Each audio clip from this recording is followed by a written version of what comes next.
Bonsoir et bienvenue sur le plateau du Grand Direct. Très heureux de vous retrouver sur toutes nos antennes avec au sommaire ce soir le risque sismique dans notre région.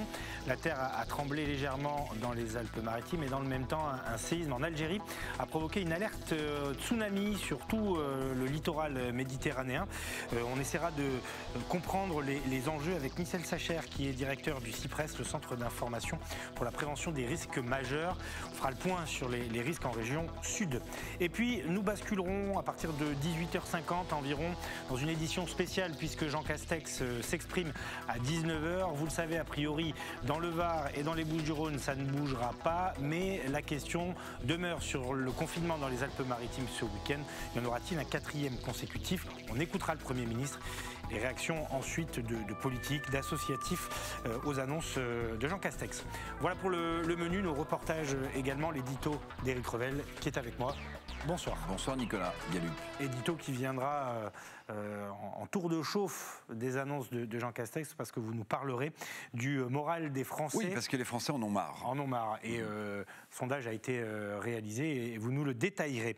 Avant de s'intéresser donc au premier titre de ce Grand Direct, un petit reportage à Marseille. L'une des questions essentielles depuis de nombreuses années, c'est la sécurité, la montée de la violence. Un professeur des quartiers nord, qui est également élu dans les 13e et 14e arrondissements, lance un collectif « Pas de quartier pour l'insécurité ». Il souhaite notamment libérer la parole de la montée des violences, autour de la montée des violences devant les écoles. Manon Mujika. Pas de quartier pour l'insécurité, c'est le nom sans équivoque de ce collectif né dans les quartiers nord. Celui qui en est à l'origine, c'est Romain Brumand, élu Les Républicains dans les 13-14 et aussi professeur d'histoire-géographie au collège Arthur Rimbaud. Il veut briser la loi du silence et de l'indifférence. Vous avez des parents qui aujourd'hui ont peur de porter plainte. Ils ne veulent pas porter plainte quand leur enfant est victime d'agression ou de raquettes. On ne veut plus qu'ils se lèvent tous les jours en entendant parler à la radio d'homicide, de règlement de compte, de violence contre les policiers, de violence contre les pompiers, de violence contre les passants, d'agression, de raquettes.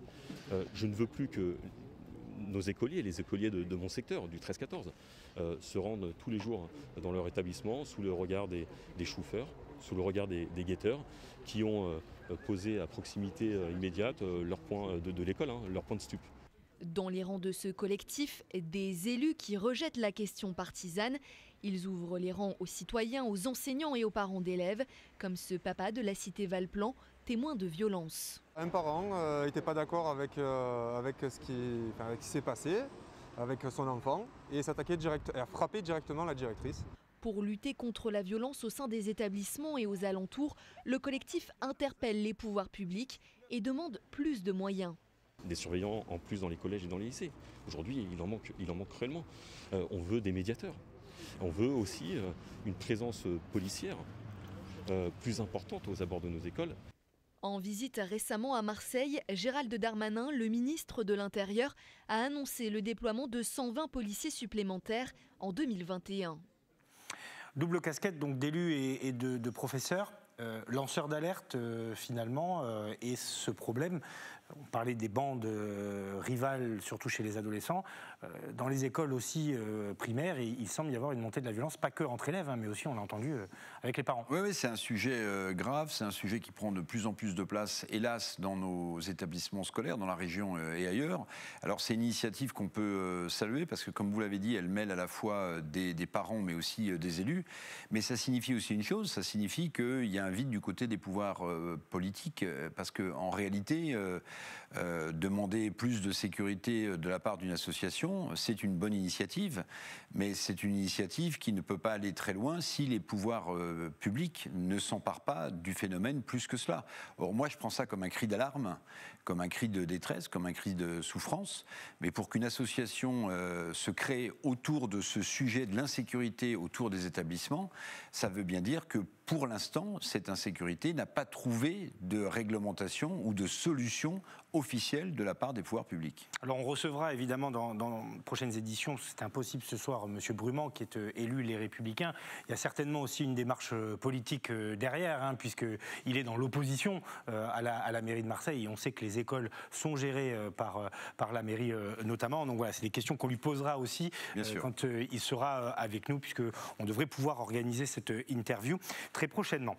Dans l'actualité du jour et de la nuit, même cette alerte au tsunami sur nos côtes après un séisme de magnitude 7 en Algérie qui a fait planer une menace pendant quelques heures sur tout le littoral méditerranéen. Et puis ces petits séismes de 3,2 à 3,4 ressentis dans certaines communes des Alpes-Maritimes, tout ça nous a rappelé au bon souvenir du risque sismique en région Provence-Alpes-Côte d'Azur. Et pour en parler, nous sommes en ligne avec Michel Sacher, qui est directeur du CIPRES, le Centre d'information pour la prévention des risques majeurs, basé à Martigues. Bonsoir, merci d'avoir accepté notre invitation. D'abord, on peut peut-être revenir sur ce qui s'est passé cette nuit. Ce sont deux événements différents, les séismes ressentis dans les Alpes-Maritimes et le séisme en Algérie. Oui, tout à fait. Il n'y a pas de lien entre l'un et l'autre. Un séisme sur la façade algérienne, c'est quelque chose qu'on connaît bien. Ceux des Alpes-Maritimes aussi, mais ils sont suffisamment loin et les failles ne sont pas du tout les mêmes. Donc ce sont deux événements complètement disjoints. Alors on a profité de cette concordance d'événements avec cette alerte tsunami qui a été quand même levée assez rapidement. Est-ce que vous pouvez nous rappeler dans quel contexte sismique on se trouve à la fois dans les Bouches-du-Rhône, le Var et les Alpes-Maritimes ? Alors, c'est une région française en métropole qui est assez sismique. Ça ne ressemble pas à ce qu'on peut connaître dans les îles, à Martinique ou Guadeloupe, mais c'est une région qui est assez sismique. On a les derniers grands séismes, bien qu'il y en ait eu aussi dans les Pyrénées, les derniers grands séismes qu'on a recensés en France se sont produits en 1909 à Lambesc, à côté d'Aix, et puis en 1887 sur la façade de Ligure. C'était plutôt en Italie, mais la ville de Nice avait été touchée et les Alpes-Maritimes avaient été touchées avec quelques dizaines de morts. Alors c'était il y a plus de 100 ans, plus de 120 ans même. Est-ce qu'aujourd'hui il y a encore un risque de gros séismes ou de tsunamis importants ? Parce que dans l'inconscient collectif sur la Côte d'Azur, les anciens surtout se préparent à cette éventualité. Oui, bien sûr. Les séismes, alors, ils ne seront pas importants comme ceux qu'on peut voir au Japon ou en Iran ou en Turquie, mais des séismes, ça existe et c'est des choses qui peuvent se produire dans nos régions. La région la plus sismique, c'est vrai que c'est plutôt le sud-est, le sud du massif alpin, mais en 1909, donc à Lambesc, il y a eu ce séisme qui a fait une quarantaine ou une cinquantaine de morts. Donc ça existe et c'est des choses qui peuvent se produire. La probabilité d'occurrence est assez faible, mais des séismes de ce type-là peuvent se produire aujourd'hui. Et donc la prévention est en œuvre. Aujourd'hui, on essaye de promouvoir la construction parasismique pour que les bâtiments puissent résister à ce type de séisme qui n'a rien à voir, encore une fois, avec ce qu'on peut voir au Japon. Je reviens peut-être un peu sur le tsunami. Les séismes peuvent engendrer des tsunamis s'ils sont en particulier sous-marins. C'est ce qu'on a vécu un petit peu aujourd'hui. Le séisme en Algérie peut provoquer des mouvements sous-marins, enfin des mouvements du plancher océanique et qui peuvent engendrer un tsunami. Alors un tsunami, ça peut arriver sur nos côtes. On a d'ailleurs fait un exercice il y a pas très longtemps, il y a un petit mois, dans le Var, à Sanary-sur-Mer. Et il peut y avoir des vagues qui peuvent atteindre 1 mètre, 1,50 mètre. Par contre, ça peut arriver très très vite. Un tsunami, c'est une inondation marine en réalité, c'est pas une déferlante qui arrive à pratiquement 800 km/h et qui peut emporter déjà jusqu'à 200 mètres des côtes. Donc il faut aussi là se protéger de ce type d'événements. Et pour se protéger, on envoie évidemment, si c'est possible, des alertes, des vigilances. Ce matin, ce n'était pas une alerte, c'était simplement une vigilance en disant qu'il pouvait y avoir un petit tsunami. Et on en est resté là, heureusement, c'est une vigilance jaune, ce n'était pas une alerte. Les systèmes d'alerte donc fonctionnent bien. Éric Revel. Oui, Monsieur Sacher, je voulais vous poser 2 questions. La première, en matière de tectonique des plaques, on en parle souvent, sont des plaques qui se chevauchent à l'échelle de la Terre. Là, on parle d'un séisme ou on parle d'une secousse sismique? C'est ma première question. Un séisme, une secousse sismique, c'est des choses qui sont un petit peu la même chose. C'est bien ce mouvement des plaques qui engendre des failles qui peuvent jouer, et donc les forces en présence sont suffisamment grandes pour que les vibrations puissent détruire des bâtiments en surface. Alors souvent, et ma deuxième question, Monsieur Sacher, on gradue un séisme ou une secousse sismique sur la fameuse échelle de Richter. Là, Nicolas Gallup parlait d'une graduation de 3 à peu près. Est-ce que vous pouvez nous rappeler un peu ce que c'est que l'échelle de Richter qui mesure l'intensité des séismes et jusqu'où cette échelle peut aller? Alors, cette échelle de Richter mesure l'énergie qui est libérée au cœur du séisme, à l'endroit où les plaques bougent. Et ça veut dire beaucoup de choses pour des scientifiques. En réalité, par rapport aux effondrements qu'il peut y avoir sur la surface, c'est un peu différent. On a eu un petit séisme de magnitude 4, 9, 5 au Teil, il y a le 11 novembre 2019, en Ardèche. Il y a eu beaucoup de destruction en surface. Pourquoi ? C'était un petit séisme, sauf qu'il était très proche de la surface. L'énergie libérée était assez faible, mais comme c'était très proche de la surface, les bâtiments ont beaucoup souffert. Il peut y avoir de très gros séismes, mettons de gros séismes, s'ils sont très profonds, on ressentira peut-être beaucoup moins parce que cette énergie est très profonde. Donc l'énergie libérée, c'est quelque chose qui permet de comparer les séismes, comparer les longueurs de failles qui peuvent jouer. C'est quelque chose qui est très intéressant pour les scientifiques, évidemment. Les destructions en surface, c'est un petit peu autre chose. On mesure ça avec de l'intensité. C'est pas une échelle de Richter, mais c'est une autre échelle qui mesure l'intensité ressentie des séismes et l'intensité qu'on peut voir sur la surface. Une dernière question très rapidement sur la fréquence de ces événements dans les Alpes-Maritimes, le Var. C'est assez régulier que les habitants sentent un peu vibrer la terre. Oui, c'est les petites secousses. En réalité, les petites secousses sont assez... on peut penser que s'il y a beaucoup de petites secousses, il n'y aura pas une grande secousse. En réalité, on sait très bien que les plaques jouent. Elles jouent de quelques millimètres par an. Et donc, s'il y a des petits ajustements, il y a des petits séismes qui peuvent se produire à intervalles assez réguliers. On peut les ressentir. Dans les Alpes barcelonaises, on ressent assez régulièrement des séismes. Par contre, il peut y avoir de très très gros séismes et qui ont une probabilité d'occurrence beaucoup plus faible. Mais quand il y a une très forte énergie qui est mise en jeu, il peut y avoir de très gros dégâts et les probabilités sont de 1 sur quelques centaines par an, donc 1 sur 200, 300, 400. Ça ne veut pas dire qu'on aura un séisme tous les 300 ou 400 ans, ça veut dire que chaque année on a une probabilité de 1 sur 400 peut-être d'avoir un séisme. Eh bien écoutez, merci beaucoup Michel Sacher pour toutes ces précisions. Je rappelle que vous dirigez le CIPRES, le Centre d'information pour la prévention des risques majeurs, et que vous êtes basé à Martigues. Merci d'avoir accepté notre invitation en direct ce soir. Avant de rejoindre Guilhem Ricavi, on a un peu inversé l'ordre des choses dans ce grand direct parce que Jean Castex va parler à 19h, il va parler de notre région. Je voudrais qu'on s'intéresse à la présentation aujourd'hui par le recteur délégué à ces questions du dispositif mis en place dans les Crous pour les repas à 1 € midi et soir pour les étudiants. C'est un reportage à Nice de Claudia Olivier. Depuis fin janvier, le Crous propose 2 repas sains et équilibrés par jour à 1 € pour tous les étudiants boursiers et non boursiers. Un dispositif qui a changé la vie de Flavinia, étudiante à la fac de Valros de Nice. Je faisais des courses en épicerie, donc déjà c'était loin, il fallait prévoir avant. Fallait cuisiner, ce qui n'est pas toujours simple parce que moi je suis dans une chambre où il n'y a pas de cuisine, donc il faut descendre en bas. Donc là il y a des repas chauds, des repas variés, donc c'est pas mal. En plus du lien social, c'est un vrai soulagement pour les étudiants dont les revenus ont fondu avec la crise. Repas à 3,30 € je crois. Et c'était déjà très bien, pas se mentir, c'était déjà très très peu cher. Mais 1 € c'est imbattable. Ça nous permet d'avoir un peu de contact. Et les dames qui nous servent, elles sont super maternelles. Donc c'est assez agréable.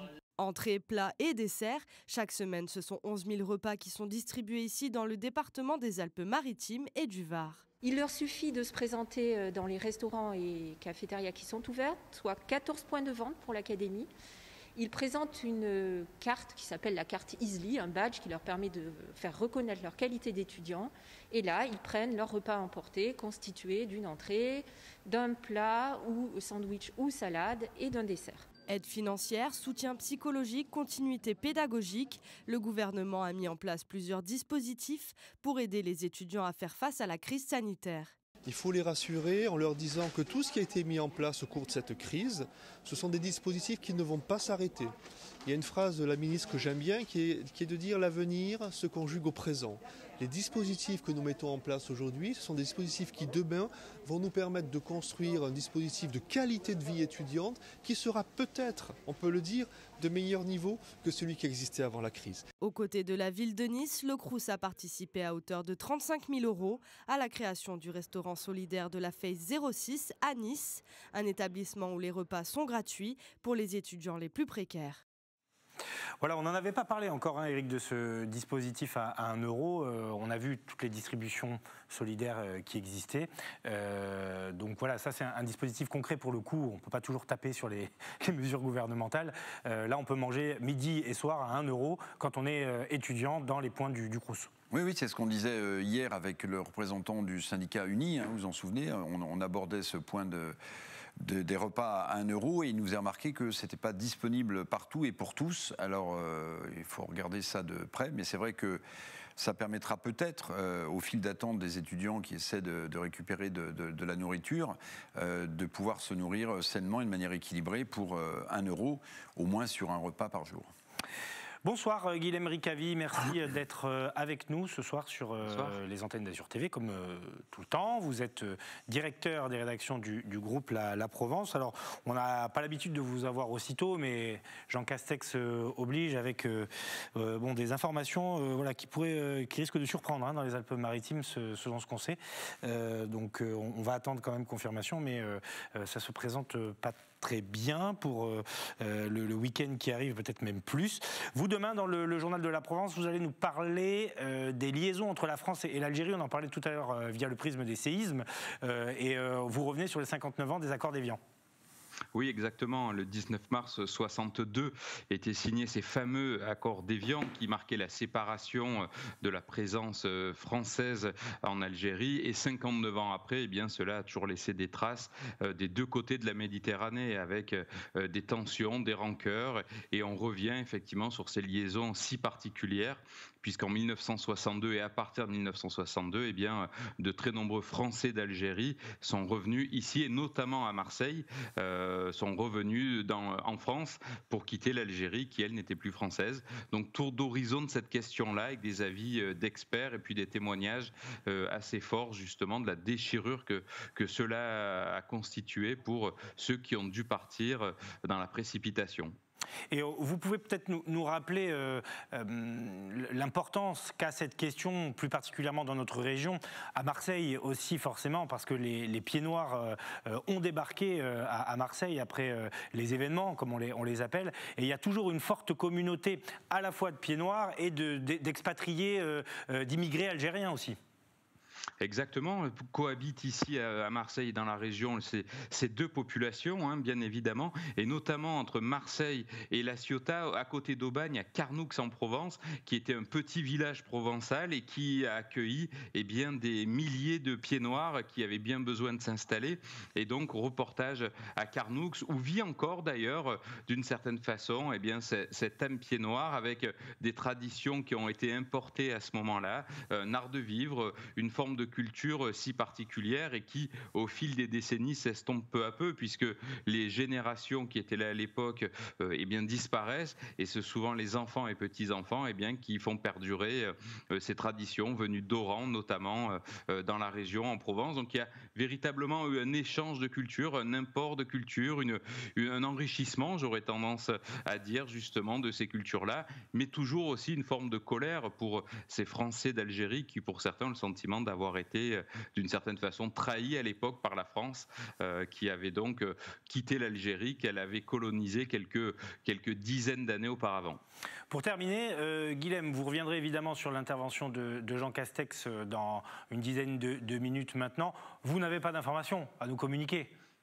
Non, pas plus que vous. On entend ce que vous disiez, à savoir que ça peut être quelque chose d'un peu compliqué dans les Alpes-Maritimes au regard des chiffres. On va suivre avec impatience ce qui va être dit, pour les Bouches-du-Rhône notamment, voir si on reste dans ce qu'on pressent, à savoir pas d'évolution de la situation, ou si au contraire, on va devoir appliquer, et on ne sait pas quand, des mesures complémentaires sanitaires.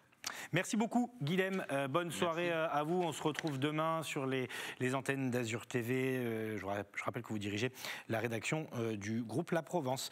Jean Castex qui va s'exprimer dans un peu plus d'une dizaine de minutes. Le temps pour moi de vous parler de son programme de demain, parce qu'il sera à Nice. Jean Castex pour une visite sur le thème de la relance économique. Il ira dans certains lieux financés, notamment par le plan de relance. Il rencontrera évidemment le maire Christian Estrosi, puis il fera quand même un détour par le centre de vaccination du Palais Nicaïa pour terminer avec un échange autour des thèmes de prédilection des élus locaux. Donc en fonction de ce qu'il va annoncer ce soir, il risque de recevoir un accueil plus ou moins frais. Et il a rendez-vous aussi au centre universitaire méditerranéen, j'imagine pour échanger avec des étudiants, pour parler de la condition étudiante. Sujet évidemment chaud et au cœur de l'actualité actuelle, mais on ne va pas faire de commentaires avant d'entendre les annonces du Premier ministre s'il en fait, mais c'est vrai que si ces annonces devaient être dures pour les Alpes-Maritimes, ça va être une visite à Nice peut-être un peu plus compliquée qu'on ne le croyait. Voilà, et alors, vous l'avez vu, le vaccin AstraZeneca, on peut peut-être en dire un mot, valide, et c'est important parce que le Premier ministre doit se faire vacciner aussi. Oui, alors le Premier ministre doit se faire vacciner, il l'avait dit dès l'instant où l'Agence du médicament européen donnerait son feu vert, j'allais dire, après les soupçons de lien entre la vaccination AstraZeneca et d'éventuelles thromboses. L'Agence européenne du médicament a signifié un peu plus tard, vers 16h30 cet après-midi, que le vaccin, je cite, était sûr et efficace. Alors on se dit, il n'y a plus rien à dire, sauf que l'Agence européenne du médicament a demandé quand même des études supplémentaires, mais elle affirme que le vaccin est sûr et efficace. Donc entre ça et de nouvelles études, il faudra choisir son camp, on va voir. On va se plonger dans 2 minutes maintenant dans notre édition spéciale consacrée à l'intervention de Jean Castex. Un dernier reportage à vous montrer. Le printemps des poètes a été maintenu à Vence, dans les Alpes-Maritimes, malgré la crise sanitaire. Et ce sont les écoliers, les collégiens et les lycéens qui sont invités à célébrer cet art de l'alexandrin, quatrain, etc., etc. Reportage dans le lycée de Vence avec Claudia Olivier. La ville de Vence met en avant la poésie. Pour la 23e édition du Printemps des Poètes, le lycée Henri Matisse s'est mobilisé pour promouvoir l'art de l'alexandrin. Écrire, laisser une trace, ouvrir une porte d'expression. Les lycéens ont joué le jeu en cette période de crise sanitaire. Le thème, le désir. Mon âme sœur, toi qui es l'élu de mon cœur, toi que j'aime lire en secret, dans le souvenir secret de ma mémoire, es-tu celui que je recherche tant, ou le simple reflet de l'imagination ? Ressens-tu ce que je ressens ? Mais que tu le saches ou non, tu es celui qui déclenche mon désir amoureux intense. Quand on lit un texte, un poème, c'est un peu comme si on fait un voyage en réalité parce que on regarde le texte, les mots nous emmènent quelque part et quand on va nous lire le texte, c'est comme si nous on faisait vivre ce voyage et on va transmettre ce qu'on ressent et on va essayer de par les mots faire transmettre ce qu'on ressent et je trouve ça super. Cet exutoire, en fait, ça montre clairement qu'en fait, cette crise sanitaire, c'est pas du tout dans le monde et il y a des choses magnifiques qu'on peut faire, des choses magnifiques qu'on peut découvrir, transmettre et c'est important de s'enrichir là-dedans. Un exutoire. Après cette année marquée par la Covid-19, ce moment de culture, de partage est très important pour les élèves. Dans ces temps justement de confinement, c'est un souffle, c'est une respiration qui est amenée aux lycéens, donner la parole aux jeunes, ça c'est très important. Et d'un point de vue de la municipalité, c'est une action que l'on soutient depuis plusieurs années d'ailleurs au travers du lycée. Ça peut paraître comme ça anodin la poésie, mais en fait c'est extrêmement profond. Donc c'est leur permettre d'écrire, de laisser une trace, d'échanger, de recréer ou de créer tout simplement un tissu social entre eux et entre la littérature qui paraît très élitiste quand on est au lycée quand même.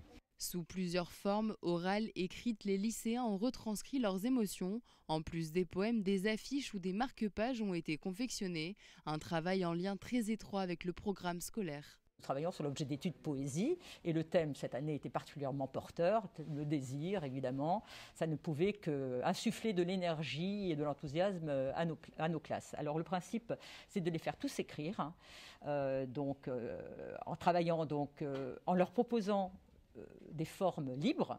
Ils auront le choix entre des poèmes à forme fixe ou des poèmes en vers libre ou des poèmes en prose, des calligrammes. Et ils le choisissent d'ailleurs largement dans tout cet éventail. Et certains, cette année, il y a eu beaucoup de sonnets. Alors, bizarrement, il y a eu des inspirations antiques, des inspirations parnassiennes dans des sonnets très réguliers. Le printemps des poètes se poursuit jusqu'au 29 mars à Vence. Voilà, et nous allons ouvrir cette page spéciale consacrée aux Alpes-Maritimes et aux annonces de Jean Castex qui devrait s'exprimer d'ici moins de 10 minutes a priori. Bonsoir Hervé Caël, merci d'être avec nous, médecin urgentiste, conseiller municipal à Nice et secrétaire général de l'Ordre des médecins en Provence-Alpes-Côte d'Azur. Alors, on ne va pas s'avancer sur les mesures qui vont être annoncées par Jean Castex. On sait qu'a priori, on devrait échapper dans les Alpes-Maritimes à un confinement total. Quelle est la situation, Hervé Caël, aujourd'hui, la situation épidémique, bien sûr? Bonsoir. Vous savez effectivement qu'on suit deux indices en particulier. Ces deux indices peuvent paraître contradictoires, mais en fait, ils ne le sont pas si on le situe dans la chronologie. C'est d'une part le taux d'incidence.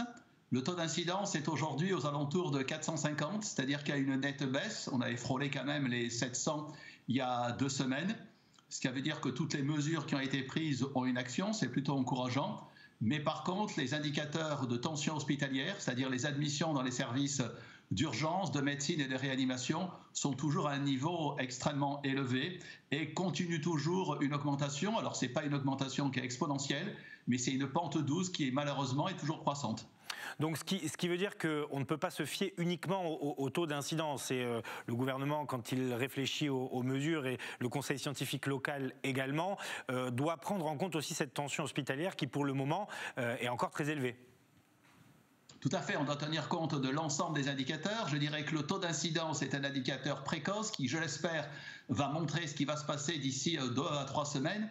Puisque vous savez que quand quelqu'un rentre en contact avec le virus, il risque peut-être d'être contaminé, il va déclencher la maladie au bout d'1 semaine, 10 jours. Il faut attendre encore 2-3 semaines pour qu'il développe des signes éventuellement, pas tous heureusement, graves qui le conduiront vers les services hospitaliers. Donc c'est normal qu'il y ait un décalage dans le temps. On est plutôt optimiste, mais par rapport aux décisions qui seront éventuellement prises, bien évidemment, il faut tenir compte de l'ensemble des facteurs, dont cette pression hospitalière extrêmement forte. Est-ce qu'on est toujours confronté à la présence massive des variants sur la Côte d'Azur ?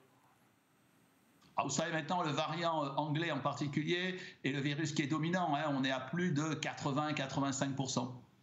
Donc très contagieux en fait, ça vous l'avez constaté. Donc ça veut dire évidemment qu'il est extrêmement contagieux. Vous savez qu'il y a un débat, mais malheureusement, on pense qu'il est aussi un peu plus grave, qu'il déclenche des formes un peu plus sévères, même si les études sont encore un petit peu contradictoires sur le sujet. Alors, concernant la suite des événements, sans s'avancer encore une fois sur les mesures qui seront annoncées, vous dites que les confinements du week-end semblent avoir eu un effet, même si on n'a pas de preuves irréfutables.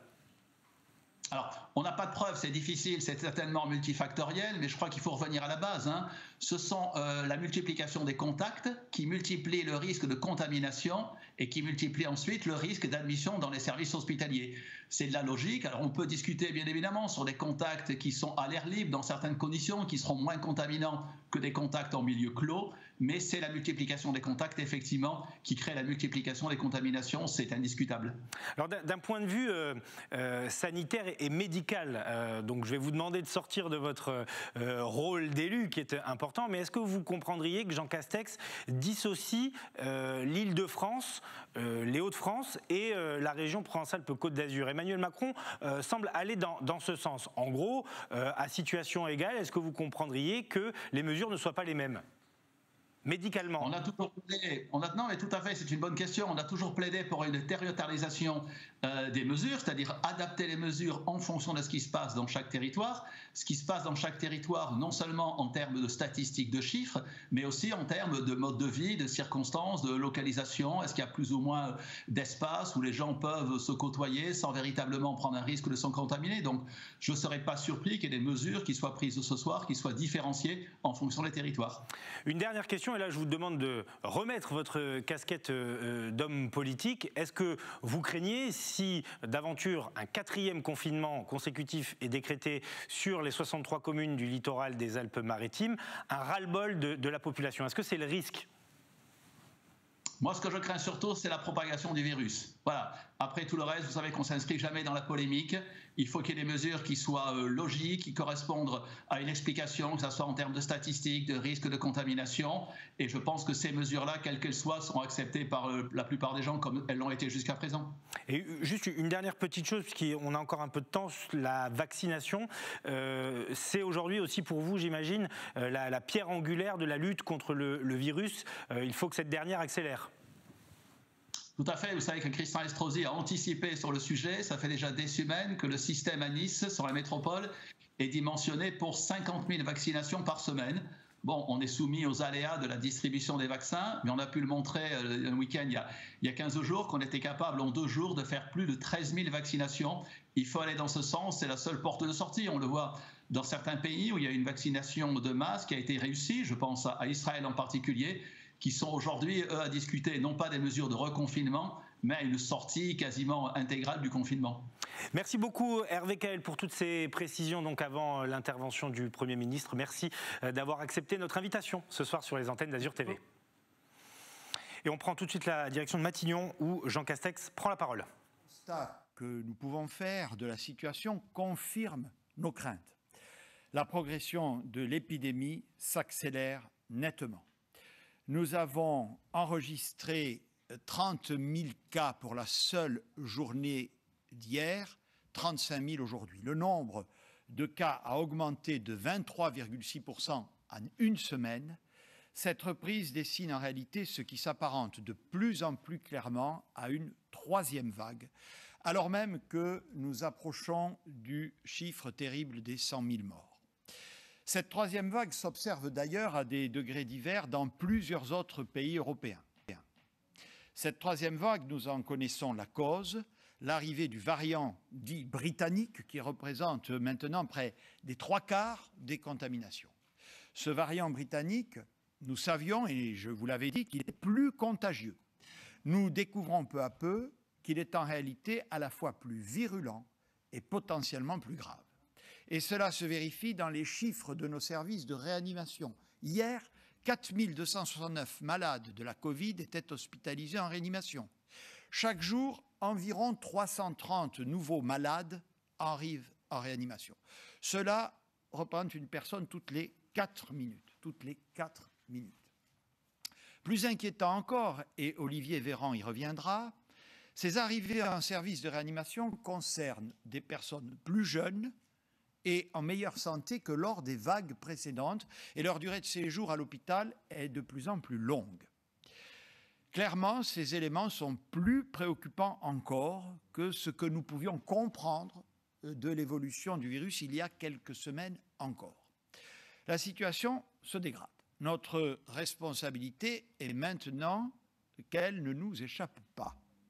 Au cours des semaines écoulées, nous étions parvenus à contenir le niveau de progression épidémique grâce aux mesures adaptées que nous avons prises, mesures qui n'étaient pas, je vous le rappelle, des mesures légères et faciles, et vous le vivez dans votre vie quotidienne, à savoir depuis le 16 janvier, le couvre-feu à partir de 18 h dans tout le pays, conjugué à la fermeture d'un certain nombre d'établissements recevant du public.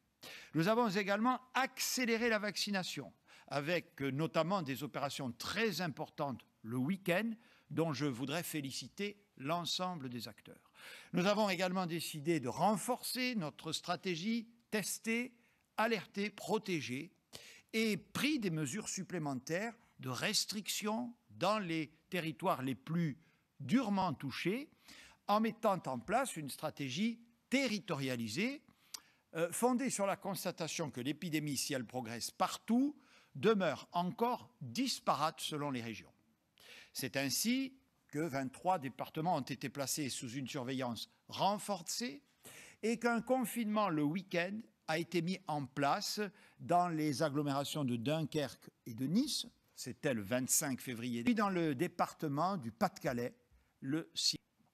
Ces décisions ont été prises sur la base de critères sanitaires, un taux d'incidence, de contamination au-dessus de 400 cas pour 100 000 habitants, une pression hospitalière dans ces territoires atteignant déjà la cote d'alerte et une dynamique laissant entrevoir une nette dégradation si rien n'était fait pour l'enrayer.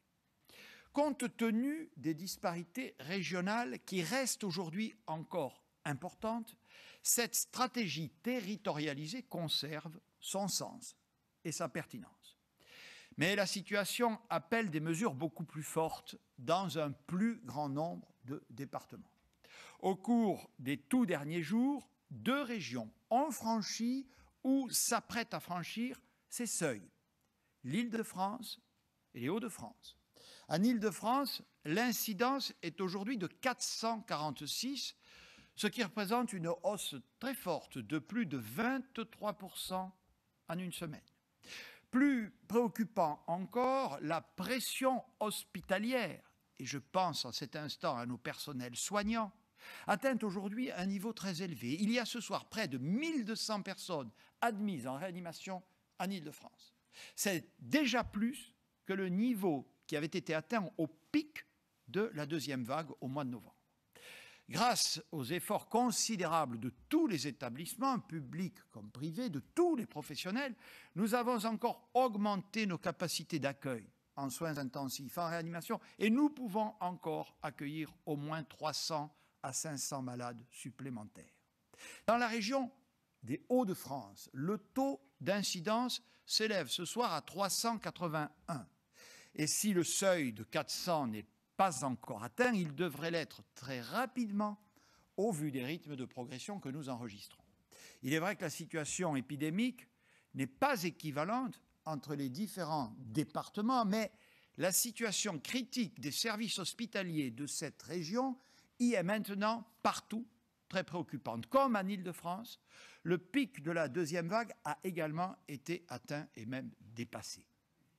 Il en est de même des départements de la Seine-Maritime et de l'Eure, où l'on observe des niveaux d'incidence moindres, mais 2 éléments critiques, une augmentation très forte et surtout des capacités de réanimation déjà presque totalement saturées. Dans tous ces territoires, de nouvelles mesures doivent donc intervenir sans délai.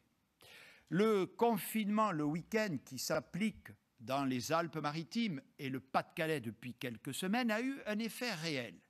Mais le bilan que l'on peut en faire est qu'il est insuffisant pour casser fortement la dynamique de l'épidémie qui s'accélère.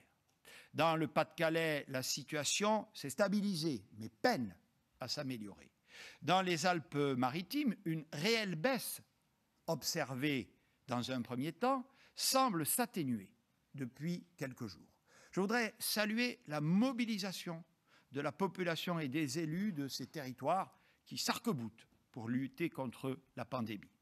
Mais face à l'accélération du virus et face à la pression qui s'accentue sur nos services hospitaliers, nous devons désormais, le moment est venu, aller plus loin et mettre en œuvre des mesures plus exigeantes dans les départements dont la situation est la plus critique. Ces départements sont donc au nombre de 16. Il s'agit des 8 départements d'Île-de-France, les 5 départements des Hauts-de-France, et puis les Alpes-Maritimes, la Seine-Maritime et l'Eure. Le gouvernement a procédé à des concertations avec leurs élus locaux et j'ai moi-même reçu hier les présidents des assemblées et des groupes parlementaires. Dans ces 16 départements, de nouvelles mesures de freinage massives de l'épidémie interviendront à compter de ce vendredi soir minuit et pour 4 semaines. C'est une 3e voie que nous retenons, une voie qui doit permettre de freiner sans enfermer. Ces mesures de confinement ne seront pas la reprise telle quelle de celles que nous avions mises en place en mars et en novembre dernier, car depuis le début de l'épidémie, il y a exactement 1 an, le temps a passé, la crise a duré, mais nous avons appris. En mars 2020, pris par la brutalité de la première vague, nous avons appliqué un confinement national particulièrement strict, incluant la fermeture des écoles et une présence au travail très réduite. En novembre, nos mesures ont permis de laisser les établissements scolaires ouverts et nous avons rapidement basculé à une logique de couvre-feu et d'ouverture encadrée. Depuis le mois de janvier, nous avons opté pour une stratégie qui nous distingue des autres pays européens. Contrairement à beaucoup de nos voisins, nous n'avons pas appliqué de confinement au long cours à l'échelle de tout le pays. Nous avons même écarté cette option fin janvier dernier et c'était la bonne décision. Car si nous avions dû confiner alors dans une logique d'anticipation, nous aurions alors infligé au pays un confinement de probablement 3 mois. Cela aurait été excessif et insupportable. Et nous avons bien fait de ne pas suivre les prévisions de certains modèles qui indiquaient un emballement de l'épidémie dès la mi-février, ce qui ne s'est pas produit grâce à notre mobilisation collective. L'Allemagne, par exemple, applique un confinement strict depuis 3 mois, en fermant ses crèches et ses écoles, et en décale aujourd'hui la levée compte tenu des nouveaux effets du variant.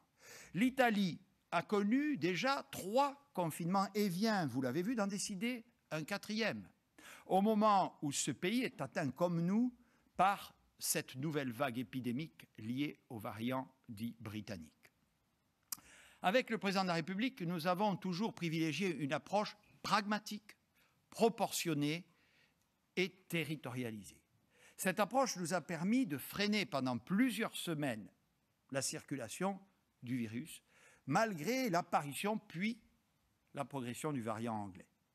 Notre conviction est que si de nouvelles mesures s'avèrent aujourd'hui nécessaires, nous devons continuer avec la même cohérence, c'est-à-dire privilégier une approche pragmatique, proportionnée et territorialisée. Ne pas appliquer mécaniquement les mêmes mesures qu'hier, prendre en compte ce que cette épidémie nous a appris. Dans les 16 départements concernés par ces nouvelles mesures, nous maintiendrons le parti pris de laisser les écoles ouvertes, préserver autant que possible l'éducation de nos enfants. Il s'agit d'un choix qui nous distingue de beaucoup de nos voisins et que nous entendons préserver aussi longtemps que cela sera possible. Les écoles maternelles, les écoles élémentaires et les collèges fonctionneront donc normalement. Pour les lycées qui sont déjà, pour plus des 2/3 en demi-jauge, ils basculeront en totalité dans ce fonctionnement. Et les universités continueront à fonctionner selon le rythme actuellement en vigueur. Pour tenir compte des besoins des élèves, nous assouplirons les conditions dans lesquelles l'activité sportive des mineurs pourra être pratiquée. L'éducation physique et sportive sur le temps scolaire pourra reprendre normalement. Et les activités sportives extrascolaires en plein air des mineurs seront maintenues.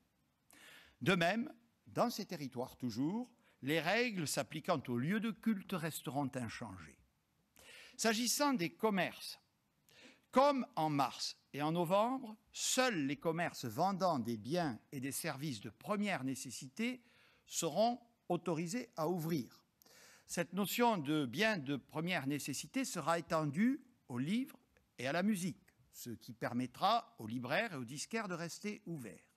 Par souci d'équité, les restrictions de vente s'appliqueront aux mêmes produits, qu'ils soient vendus dans un rayon de grande surface, un commerce spécialisé ou un petit commerce de centre-ville. Je sais que les commerces ont mis en place des protocoles sanitaires stricts, mais pour ralentir l'épidémie, il faut réduire les risques de croiser le virus et donc les occasions de contact dans les lieux clos.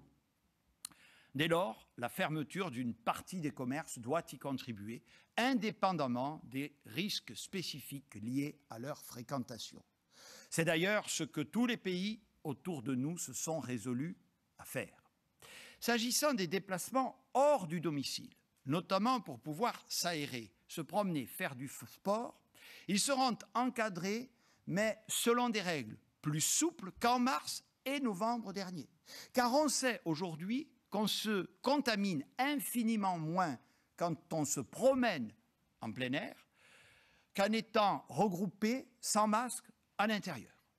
Je sais également ce qu'est l'aspiration profonde de beaucoup d'entre vous de pouvoir profiter des espaces extérieurs alors que la crise dure depuis maintenant une année et que nous avançons vers le printemps. Concrètement, il sera possible de sortir de chez soi pour se promener, s'aérer ou faire du sport en journée, sans aucune limitation de durée, mais avec une attestation et à la condition de rester dans un rayon limité à 10 km autour de chez soi.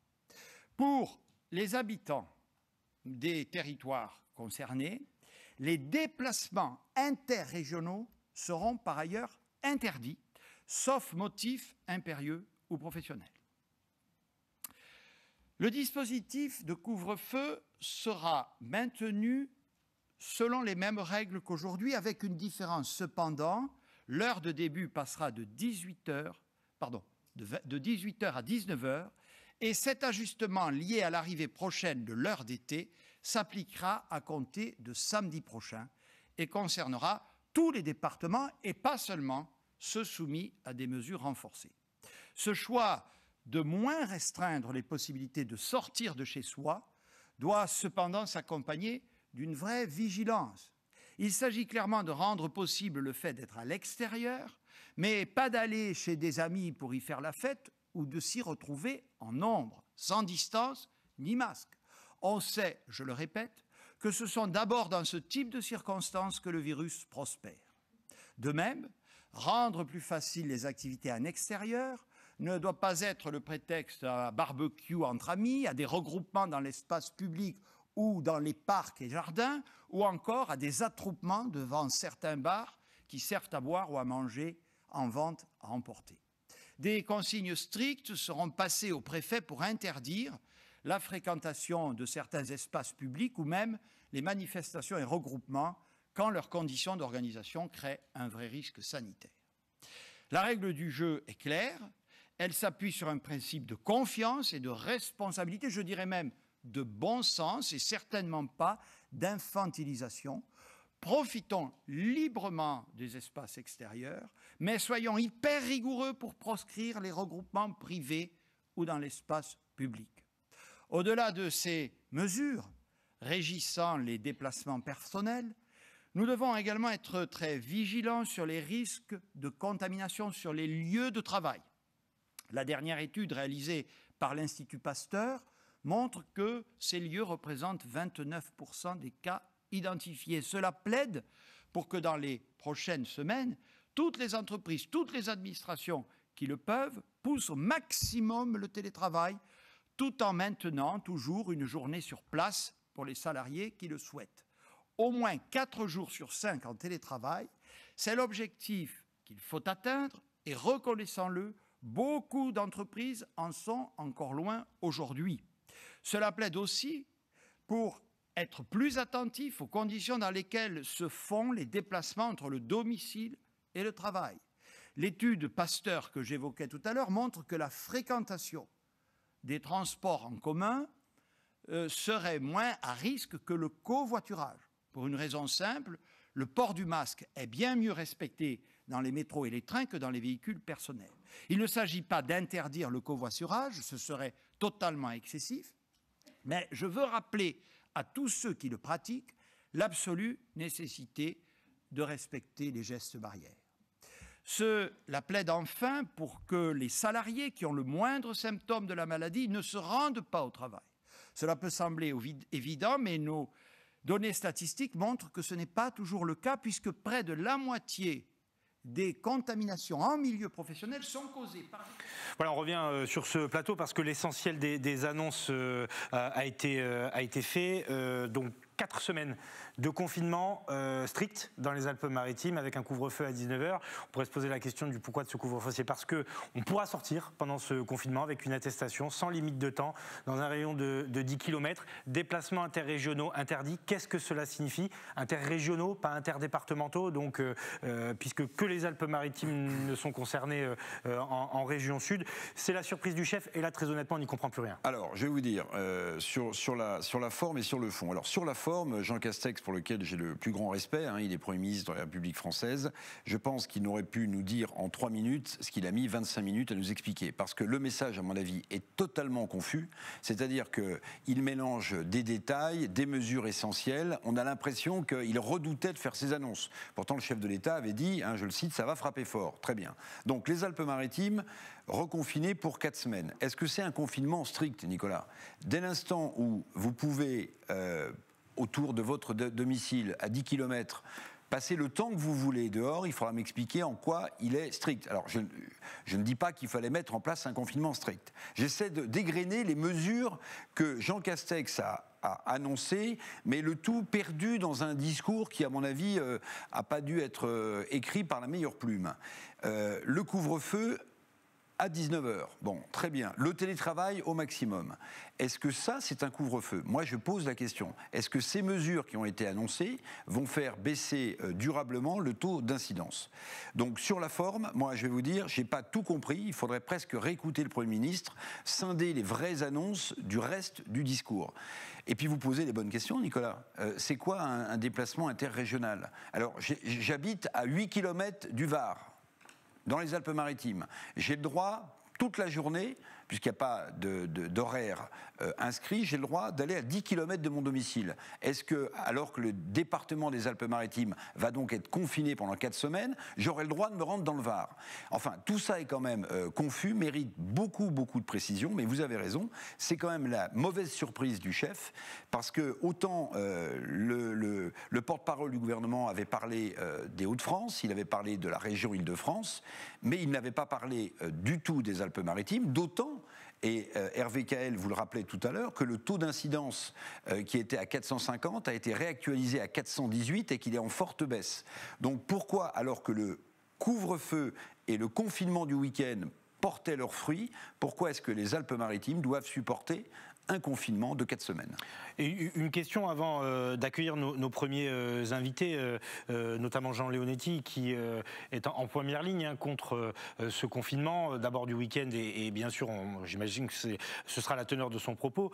Pourquoi hier, Gabriel Attal s'avance en disant qu'il n'y aura aucune mesure dans le Var et dans les Bouches-du-Rhône, et que, alors certes, il dit à ce stade qu'aucun durcissement des mesures n'est envisagé, mais quand même, en 24 heures, passer de la possibilité de mettre un 4e week-end de confinement à un confinement total pour 4 semaines, il y a un gap.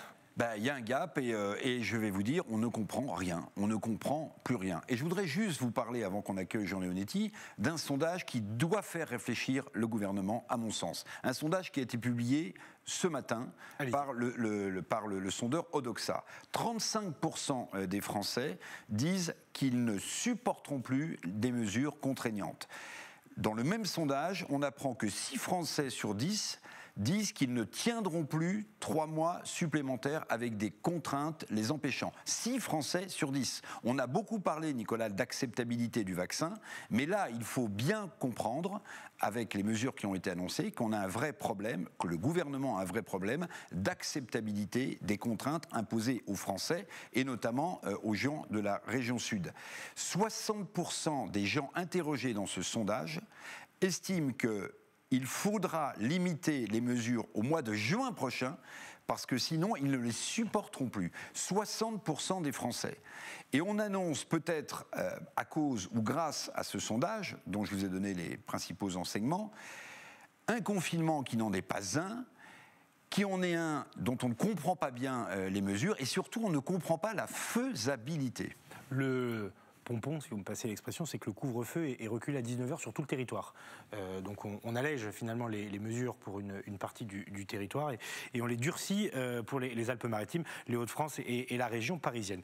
Le premier invité pour réagir à ces annonces, c'est Kevin Luciano, maire de Valoris-Golfe-Juan, évidemment dans les Alpes-Maritimes. Merci d'avoir accepté de réagir après ces annonces. Est-ce que, comme nous, c'est un peu la douche froide ce soir? Bonsoir. En effet, c'est la douche froide, et d'autant plus que si on est parfaitement conscient de la nécessité qu'il y a de lutter contre cette pandémie, on a du mal à percevoir la cohérence. Vous l'avez dit, hein, je l'ai entendu sur le plateau il y a quelques instants, on ne voit absolument pas la cohérence, on ne voit pas de ligne directrice, et on a du mal à comprendre vraiment où on va. On a l'impression qu'il y a un pas à droite, un pas à gauche, un pas en avant, deux pas en arrière. Tantôt on va ouvrir davantage, mais tantôt on va être davantage confiné. C'est vrai qu'il y a un gros manque de lisibilité, et je pense que nous, notre département, toute la région, mais pour nous à l'ouest du département des Alpes-Maritimes en particulier, nous subissons avec beaucoup de difficultés cette situation, parce qu'on a du mal à voir où ça nous mène. Depuis à peu près un an, on applique des mesures qui sont des mesures contraignantes, des mesures restrictives, et malheureusement, on voit que malgré les efforts qui ont été faits par chacune et chacun, il n'y a pas tellement de progression, si ce n'est malheureusement celle de l'épidémie. Donc, en effet, nous sommes un peu dubitatifs. Comment vous interprétez la possibilité pour les habitants de votre région d'aller dans un rayon de 10 km sans limite de temps? Ça permettra d'aller voir les amis, les proches, de s'enfermer. Enfin, c'est un peu curieux, c'est un 3/4 de confinement, quoi. C'est ce que je disais, en réalité, on ne comprend pas du tout la cohérence de la mesure. Tantôt on nous dit qu'il faut justement empêcher d'aller voir les amis, d'être dans des lieux intérieurs, et puis après on nous dit vous pouvez aller un peu plus loin, mais pas vraiment plus loin. Pourquoi 10 km, pourquoi 5, pourquoi 1 ? Finalement, il n'y a pas de lisibilité, et je pense que ce que le gouvernement devrait donner aujourd'hui, c'est un cap et une vraie lisibilité pour que les gens adhèrent aux mesures. Il faut qu'ils en comprennent la cohérence et l'utilité. Et là, malheureusement, on a l'impression qu'il n'y a pas du tout de cohérence. Et comme je le disais il y a un instant, on nous dit blanc, puis noir et rouge dans la même phrase. Est-ce que vous êtes toujours remonté, parce que vous êtes membre à Valoris de la CASA, hein, la communauté d'agglomération de Sophia Antipolis, comme Jean Leonetti qui sera avec nous dans quelques instants, vous êtes toujours remonté contre le calcul qui est fait finalement, parce que le taux d'incidence est plus élevé dans la métropole Nice-Côte d'Azur, il est moins élevé chez vous. Est-ce que vous avez l'impression de payer pour Nice? Exactement. On a vraiment l'impression d'être assimilé à Nice, alors même que les conditions ne sont pas du tout les mêmes. Nice a malheureusement des taux d'incidence qui sont très élevés. Fort heureusement, c'est beaucoup moins le cas dans tout l'ouest du département et dans la CASA de façon plus spécifique encore. Et on a l'impression qu'on nous applique non pas des sanctions, parce que c'est pas le mot, on comprend que le gouvernement est contraint de faire des choses, mais on a l'impression qu'il y a une certaine forme d'injustice à être assimilé.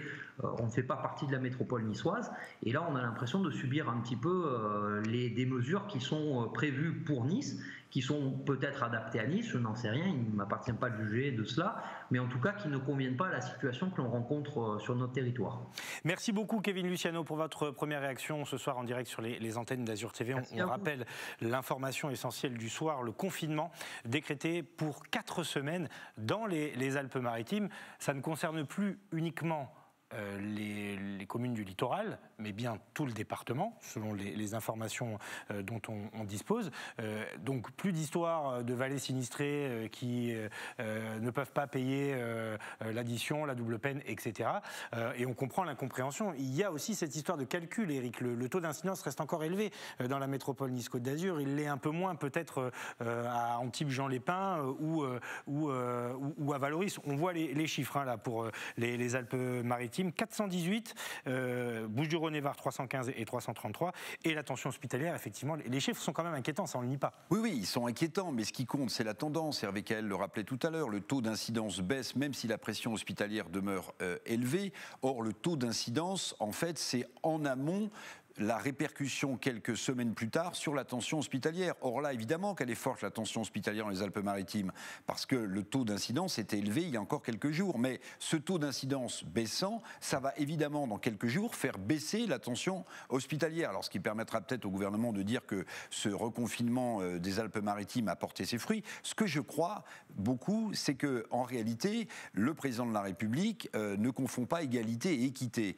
Quand vous avez des départements comme les Alpes-Maritimes, comme l'Eure, qui ont des taux d'incidence supérieurs à 400, ou comme les Hauts-de-France, pour la région des Hauts-de-France, vous ne pouvez pas, je pense, dire eh bien ceux-ci vont être confinés et les autres ne le seront pas. Donc je pense aussi que ce reconfinement des Alpes-Maritimes, il est dû au fait que au-dessus de 400, qui est un seuil d'alerte qui a été, je ne sais pas si médicalement, scientifiquement, il a été prouvé, mais au-dessus de 400, il faut avoir une équité de traitement des territoires. Donc tous les départements et donc les Alpes-Maritimes sont reconfinés ce soir. Le maire d'Antibes, Julien Lépin, Jean Leonetti, est avec nous. Bonsoir, monsieur le maire. Vous êtes en colère ce soir ? Bon, déçu, et même plus déçu, puisqu'on est habitué à l'illisibilité des mesures et à leur incohérence. On voit bien que le seul élément positif, c'est que le gouvernement a compris qu'à l'air libre, on n'avait pas de difficulté. Donc, il a étendu la mesure de sortie de 1 heure à un peu plus. Et donc, on va essayer de travailler dans ce sens. Mais un confinement d'1 mois, après avoir expliqué qu'on n'aurait pas de confinement et que le président de la République l'a dit et répété que c'était sa stratégie, c'est un échec patent pour le gouvernement. Parce que finalement, après avoir vécu des confinements partiels, des couvre-feux, des sorties de week-end à moins de 5 km, moins d'1 heure, finalement, on a la punition générale. Et donc, c'est un peu décevant parce que quand les indices montent, on dit on le fait parce que les indices montent, et quand les indices descendent, on dit ils sont pas assez descendus. Donc, pour une ville comme Antibes, qui est largement inférieure aux chiffres fatidiques des 400, c'est une double peine, et c'est la tristesse de voir que on n'a toujours pas compris que c'est la vaccination de masse qui doit être l'élément qui nous permet de sortir de la crise. Et cette vaccination de masse, malheureusement, a été freinée de manière considérable par une annonce intempestive de suspension de vaccins, contrairement à ce qu'a affirmé on pouvait s'en. Oui, mais l'Europe vient de donner son feu vert, Jean Leonetti, donc on ne doute pas que Emmanuel Macron ou peut-être même Jean Castex. Parce que vous pensez que ça ne fera pas de dégâts. Non, bien sûr, mais ce que je veux dire, c'est que on va relancer probablement la campagne vaccinale, et on comprend peut-être d'autant moins qu'on durcisse aussi fermement les mesures dans les Alpes-Maritimes. Vous qui êtes médecin, est-ce que le confinement, au vu des chiffres, a un sens ? Le confinement, il a du sens s'il est très précoce, s'il est prolongé et s'il est associé à une vaccination massive. Donc malheureusement, il n'est pas précoce, il arrive après toute une série de mesures qui ont montré leur inefficacité. Il n'est pas massif parce qu'il y a encore des activités qui vont continuer, et il n'est pas associé surtout à une vaccination de masse. Donc, et cette vaccination de masse, bien sûr, on va dire le contraire que ce qu'on a dit la semaine dernière, c'est-à-dire que le gouvernement va dire vous pouvez y aller, l'AstraZeneca c'est sans danger.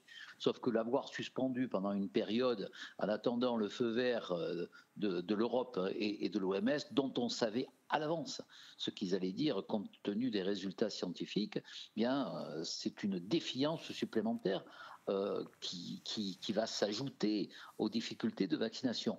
Donc nos concitoyens, on a mis beaucoup de temps pour les convaincre de se vacciner. Et puis quand ils ont commencé à adhérer, maintenant on leur a dit on suspend parce qu'il y a un doute. Et puis maintenant on dit non, finalement il n'y a pas de doute, on peut recommencer. Mais le mal est fait. Et donc, effectivement, il y a toute une série de personnes qui vont hésiter à se faire vacciner à l'AstraZeneca. Demain, Jean Castex, oui, est à Nice. Est-ce que vous allez le rencontrer, parce qu'il a prévu de rencontrer des élus locaux? Et si oui, qu'allez-vous lui dire, du coup? On va lui dire qu'on est dans une stratégie qui n'a pas été définie par le président de la République. Le président de la République a dit on n'ira pas au confinement et on trouvera tous les moyens, et en particulier une vaccination de masse. Malheureusement, on voit que cette stratégie, elle est prise en défaut, et que le président, qui demandait à un moment donné beaucoup plus de clarté, on n'en a pas, beaucoup plus de cohérence, on est toujours dans l'incohérence, et qui demande des perspectives. Et aujourd'hui, au moment où on espérait avoir une petite ouverture et une perspective pour Pâques et pour les jours à venir, dans une zone particulièrement touristique, eh bien, une fois de plus, la perspective se ferme. Donc, je crois qu'on est en incohérence et surtout en contradiction avec la parole du président de la République. Oui, Jean Leonetti, on connaît votre sens de la mesure, on connaît votre ton. Vous aimez bien, dans les fleurs de rhétorique, user de la litote. Mais là, on est quand même devant quelque chose que les citoyens des Alpes-Maritimes et les citoyennes vont avoir énormément de mal à comprendre. Pourquoi on reconfine un territoire comme les Alpes-Maritimes? Alors, vous l'avez dit, il y a des problèmes à Nice, mais le taux baisse. Pourquoi est-ce qu'on impose aux Alpes-Maritimes ce confinement? Mais un confinement qui ressemble à quoi? Je ne sais pas si vous avez très bien compris, Jean Leonetti, mais on dit aux gens, vous pouvez sortir toute la journée, mais à 10 km de chez vous. Comme le disait Nicolas Gallup, eh bien, ça n'empêchera pas les gens de se réunir chez eux, puisqu'ils peuvent sortir toute la journée. De quoi nous parle-t-on? En réalité, on est dans de l'illisible. Moi, ce que j'ai vu ce soir, c'était illisible. Les horaires de confinement qui changent, les horaires de couvre-feu qui changent. Donc, on s'habitue à peine à un certain nombre de règles et on les change. Et puis, en même temps, une totale incohérence. Vous allez dire aux gens, vous pouvez sortir toute la journée à l'air libre. Mais vous n'avez pas le droit de rentrer chez vos enfants ou de vous réunir pour un barbecue. Mais comment on contrôle ça? Donc, on ferait mieux de parler à l'intelligence des Français sans leur mettre des mesures faussement coercitives qui sont facilement contournables. Donc, je pense que cette méthode est une mauvaise méthode. Il y a la méthode archaïque, autoritaire, je dirais presque moyenâgeuse. On confine, on interdit, et en réalité, on est incapable de le faire. Jean Leonetti, je voulais avoir votre réaction aussi. Je donnais lecture d'un sondage qui est publié ce matin sur l'acceptabilité des Français aux mesures de contrainte sur leur liberté. Et je donnais ce chiffre qui est édifiant et que j'aimerais que vous commentiez. 6 Français sur 10 disent qu'ils ne tiendront pas plus de 3 mois avec des contraintes supplémentaires. Ça devrait parler au gouvernement. C'est-à-dire qu'on est dans une politique de la peur. Ceux qui nous gouvernent ont peur. Et ils transmettent la peur à l'ensemble de la population. Et la peur, elle amène toujours de l'autorité, ou plutôt de l'autoritarisme. Et finalement, ce gouvernement manque d'autorité et s'exprime par l'autoritarisme. Et donc, ça va devenir de plus en plus inacceptable pour l'ensemble de nos concitoyens. Donc, je plains effectivement les forces de l'ordre qui vont être contraintes de vérifier l'invérifiable, parce que, je le répète, ce qu'on a entendu ce soir est à la fois illisible et incohérent. Merci beaucoup Jean Leonetti d'avoir accepté notre invitation pour réagir ce soir à cette annonce donc, du confinement dans les Alpes-Maritimes. Nous allons accueillir un nouvel invité. Il s'agit de Philippe Manassero, qui est le président du comité départemental olympique et sportif. Parce que au détour de cette conférence de presse, on aurait pu s'attendre à ce que les clubs ferment, que les enfants ne puissent pas aller le samedi, le dimanche et le mercredi à leur cours de sport. Eh bien non, Philippe Manassero, c'est peut-être la seule bonne nouvelle du jour et elle vous concerne. Oui, mais je suis tout à fait d'accord. Je viens d'écouter Jean Leonetti, c'est vraiment assez illisible dans cette écoute de cette conférence de presse. Néanmoins, effectivement, j'ai été agréablement surpris d'entendre dire 2 choses. Un, effectivement, la jeunesse pouvait continuer à faire un peu de sport en extérieur, et la possibilité que l'obligation de 18h passe à 19h au niveau du confinement, alors, du couvre-feu et confinement, puisqu'on est confiné, est-ce qu'on pourra faire jusqu'à 19h un peu de sport? Parce qu'aujourd'hui, effectivement, depuis le couvre-feu, les enfants avaient des difficultés sortant de l'école à 16h30 et devant être à la maison à 18h, c'était très compliqué. Donc là, je pense que j'ose espérer qu'il y aura un peu d'ouverture et une bonne réflexion, une réflexion positive à ce que les structures sportives extérieures puissent accueillir les enfants, les mineurs, au moins jusqu'à 18h, voire 19h, au moins jusqu'à 19h, voire 20h, dans la mesure où les jours sont longs. Voilà. Les journées sont longues et la nuit ne tombe pas. Voilà. Donc c'est un côté positif. d'un reconfinement dans les Alpes-Maritimes qui me paraît, pour moi, vraiment décalé. Alors, plus généralement, depuis quelques semaines, compliqué quand même de faire du sport. On ne peut plus le week-end, puisque jusqu'à présent, on avait un confinement strict le week-end. Il faut aussi trouver des alternatives au sport en salle, parce qu'on ne peut plus s'enfermer. Globalement, ça fait plusieurs semaines, et mois même, que c'est compliqué pour le sport sur la Côte d'Azur. Écoutez, moi j'ai entendu dans cette conférence de presse que, et tant mieux pour eux, les libraires et les disquaires pouvaient rester ouverts. Une boutique de librairie, c'est pas un grand volume. Une salle de sport, un gymnase, c'est 20 mètres par 40, c'est 800 mètres carrés. C'est des volumes de 5600 mètres cubes.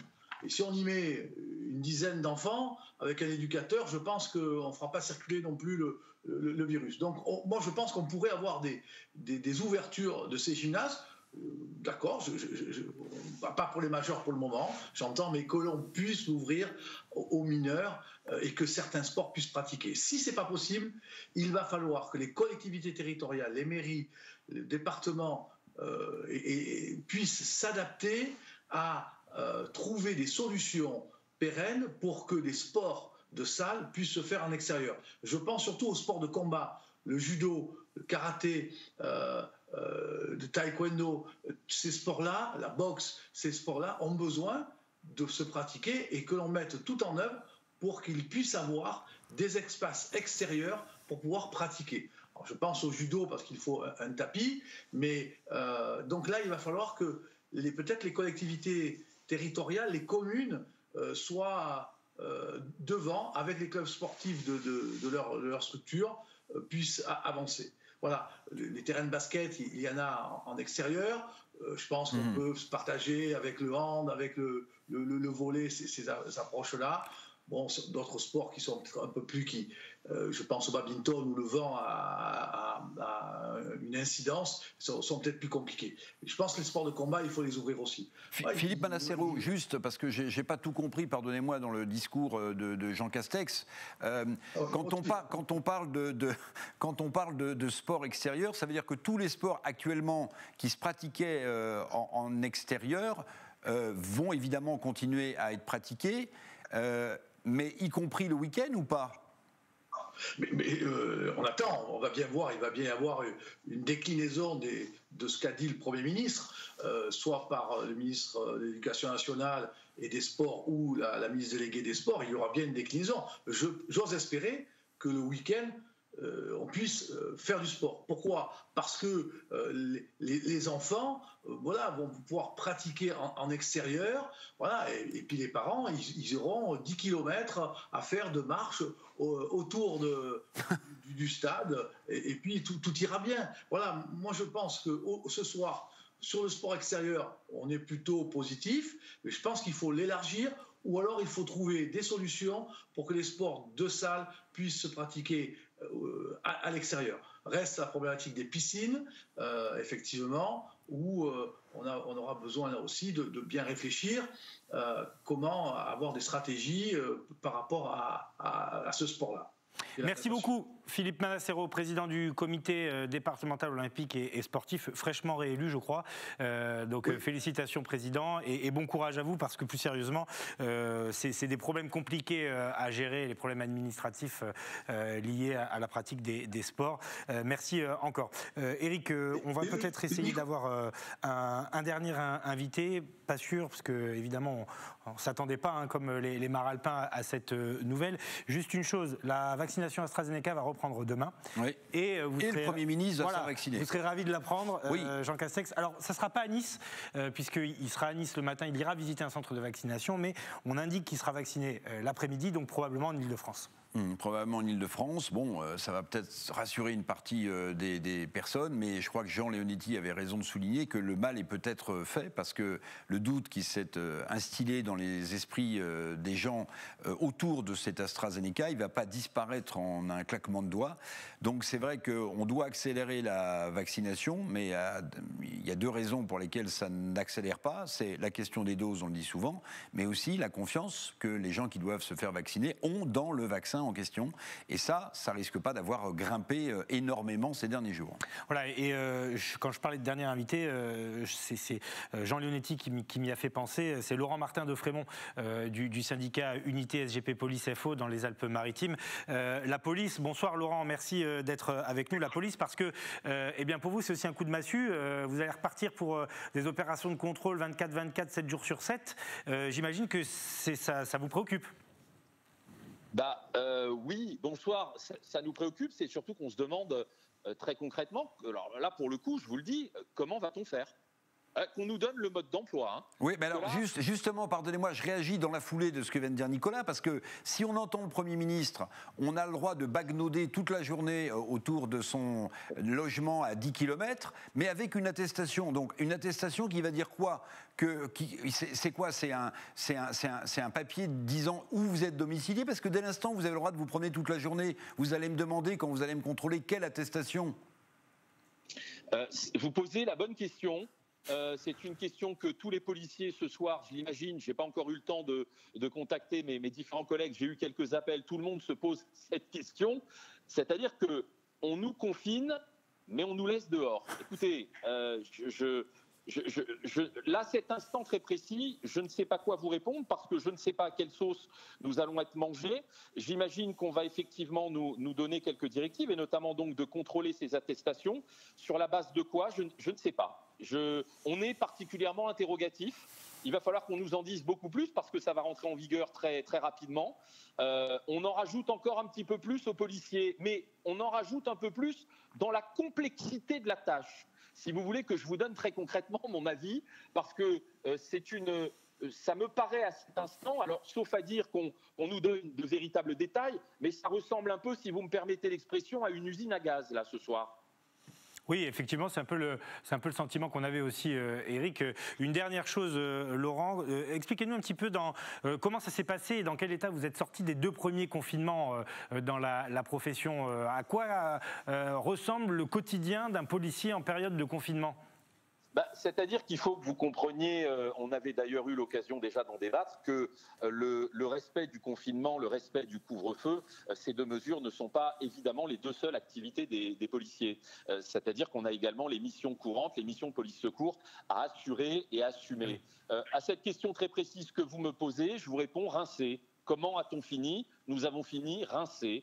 Ça fait 1 an que ça dure. Alors, ça fait 1 an que ça dure pour nos concitoyens, mais ça fait 1 an que ça dure également pour les policiers, à qui on en demande toujours un petit peu plus. Et il serait bien quand même qu'on nous facilite la tâche en rendant les mesures claires et lisibles. Et à cet instant très précis, pour le moment, je reste encore une fois, comme les nombreux collègues là qui m'ont appelé au cours de cette dernière demi-heure, on reste très perplexe. Laurent Martin de Frémont, est-ce que je peux faire une proposition avant que vous appeliez vos collègues, plutôt qu'une attestation de sortie, parce que là je ne sais plus quoi en faire des attestations, j'en ai partout dans ma voiture, etc. Est-ce que ça ne serait pas plus simple de demander aux gens une attestation de domicile, vous voyez, une quittance EDF. Puisqu'ils peuvent se balader toute la journée, autant qu'ils prouvent qu'ils sont à 10 km de chez eux. Oui, je vous sens un petit peu taquin, mais je comprends votre proposition. Écoutez, on pourra toujours la proposer à la direction générale de la police nationale, au directeur général. Allez-y. Bon, merci beaucoup en tout cas Laurent Martin de Frémont du syndicat Unité SGP Police, secrétaire départemental dans les Alpes-Maritimes, pour cette première réaction ce soir à cette annonce. On va clôturer là-dessus cette édition spéciale qui a duré un peu plus longtemps. On remercie Philippe Caudet pour son agilité, ainsi que Sébastien Lyotard, Théo Sarfati, Greg Favot, Fabrice Justo, qu'on n'a pas ménagé parce que tout s'est calé au dernier moment, Stéphanie Mossman bien sûr. Merci à eux. On rappelle donc confinement à partir de vendredi minuit dans les Alpes-Maritimes pour une période de 4 mois. Avec 4 semaines. Voilà, je vois un peu les choses en noir. Ça viendra peut-être. Oui, il vaut mieux en rire. Et puis bon, demain, grand direct évidemment à 18h30, largement consacré à vos réactions. On va vous donner la parole demain pour savoir comment vous vivez cette annonce. Bonne soirée et merci de nous avoir suivis.